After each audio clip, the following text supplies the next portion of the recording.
Public ఇచ్చిన 6 గ్యారంటీలు 66 హామీలు ఎట్లయినా అమలు చేసేందుకు ఆలస్యమైతది గాని మా మంత్రి పదవుల ముచ్చటనైనా జల్ది తేల్సురి సార్లు అని మినిస్టర్ పోస్టుల మీద ఆశలు పెట్టుకున్నోళ్ళు బాధపడే కాడికి వచ్చిందిగా కథ.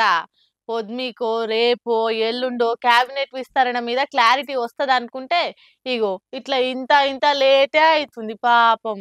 ముంగట్కి 3 అడుగులేస్తే వెనకకి 7 అడుగులేస్తున్నట్టే ఉంది క్యాబినెట్ విస్తరణ ముచ్చట. పవర్లకు వచ్చి ఏడాది అయిపోతున్నా కూడా ఇంకా కొత్త మంత్రులు కొలువు తీరే మ్యాటర్ మీద క్లారిటీ రాకుండా అయింది. మహారాష్ట్ర ఎలక్షన్ల పంచాది ఒడిచినాక ప్రజాపాలన ఏడాది సంబరాల పేరు మీద డిసెంబర్ ఆఖరి వరకల్లా మంత్రివర్గాన్ని పెంచుతారని మస్తుగానే మాటలు వినొచ్చినా గానీ ఆ కార్యం కాకుండానే ఆగిపోయింది. ఓ దిక్కు హైకమాండ్ తోని షాయిపై చర్చలు గట్టిగానే అవుతున్నాయి. ఇయాలనో రేపో ఇస్త్రీ బట్టలు వేసుకొని కొత్త మంత్రులు ప్రమాణ స్వీకారం చేస్తారని వారానికోసారి వరుస పెట్టి ఈయనొచ్చినాయి. రేవంత్ రెడ్డి ఢిల్లీ విమానం ఎక్కినప్పుడల్లా రాంగా పక్క కొత్త మంత్రుల లిస్టు పట్టుకొనే వస్తాడని ఎయిర్పోర్ట్ల కాడ పూల గుత్తులు పట్టుకొని ఎదురు చూసిరు కొందరు ఎమ్మెల్యేలు. కానీ ఇప్పటిదాకా అత్తా లేదు పత్తా లేదు. ఇంకిప్పుడు రాహుల్ గాంధీ బయట దేశాల టూర్లు ఉన్నాడు. ఈ నెల 3వ వారంలో ముఖ్యమంత్రి రేవంత్ రెడ్డి కూడా ఫారెన్ కు బయలుదేరేందుకు బట్టలు చదురుకొని పెట్టుకున్నాడు. అటెన్క ఫిబ్రవరిలో బడ్జెట్ మీటింగ్లు ఉండే. దీంతోని ఇప్పట్ల మంత్రివర్గ విస్తరణ లేనట్టేనా అనుకుంటా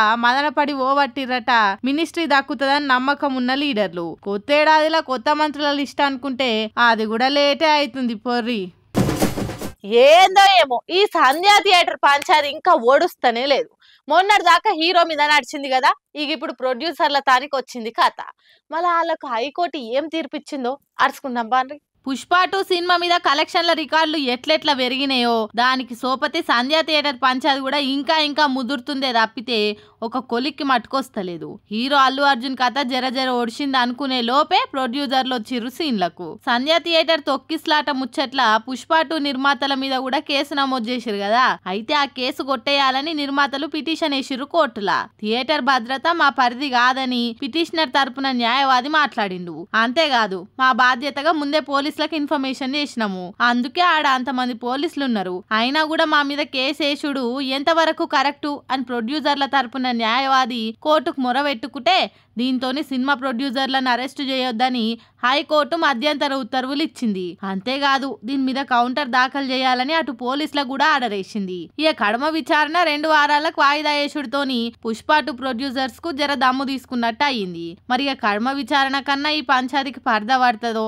లేకుంటే ఇంకా ఇంకా సీరియల్ సాగినట్టు సాగుతుందో అని ఎదురు చూస్తున్నారు ఫ్యాన్స్ అంతా. చూడాలిగా ఏమైతుందో.